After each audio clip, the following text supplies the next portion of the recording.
এই যে ভদ্রমহিলা দুটো সিলেকশন প্রসেসেই পার্টিসিপেট করেছিল, আপার প্রাইমারি এবং 9-10 যে সিলেকশন প্রসেস হয়েছিল সেখানে, এবং 9-10 এর যে সিলেকশন প্রসেসটা সেটা আগে কমপ্লিট হয়ে যাওয়ার জন্য সে হিস্ট্রি সাবজেক্টে সে কাজে যোগ দিয়েছিল এবং স্কুলের টিচার হিসেবে কাজ করছিল, কর্মরত ছিলেন।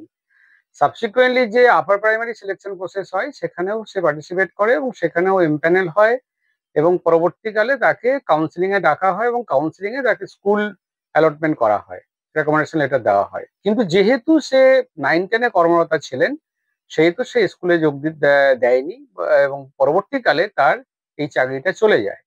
তখন স্কুল সার্ভিস কমিশনের কাছে আবেদন করে যে আমাকে এই যে রেকমেন্ডেশন লেটারটা দেওয়া হয়েছিল সেই ভিত্তিতে আমার এটা টাইম এক্সটেনশন করা হোক এবং আমাকে কাজে যোগ দেওয়ার জন্য যে সময়সীমা সেটা বর্ধিত করা হোক। এই যে সময়সীমা বর্ধিত করার আবেদনটা স্কুল সার্ভিস কমিশন গ্র্যান্ট করেনি। পরবর্তীকালে সুপ্রিম কোর্টের নির্দেশে তার চাকরিটা চলে যায় এবং সে একজন আনটেন্টেড টিচার, তার কোনো গাফিলতি নেই এবং সে যোগ্যতার ভিত্তিতেই চাকরিটা পেয়েছিল। কিন্তু স্কুল সার্ভিস কমিশন যদি মনে করত যে রুলে বলা আছে যে টাইম লিমিট মানে কাজে যোগদান করার জন্য যে সময়সীমা সেটা কিন্তু বিশেষ ক্ষেত্রে তারা বর্ধিত করতে পারে, কিন্তু সেক্ষেত্রেও কিন্তু সেটাকে তারা গ্রাহ্যতা দেয়নি এবং তার যে আবেদন সেই আবেদনটাকে কনসিডার করেনি। তার জন্যই হাইকোর্টে আমরা দ্বারস্থ হই এবং হাইকোর্টে আমরা এই বিষয়টা আবেদন করি যেহেতু সময়সীমার মধ্যে তার যে নিয়োগ কাজে যোগদানের যে সময়সীমা বৃদ্ধি করার জন্য আবেদন করেছিল সেইটা কিন্তু রুল 17 অনুযায়ী স্কুল সার্ভিস কমিশন কিন্তু সেটা গ্র্যান্ট করতে পারত।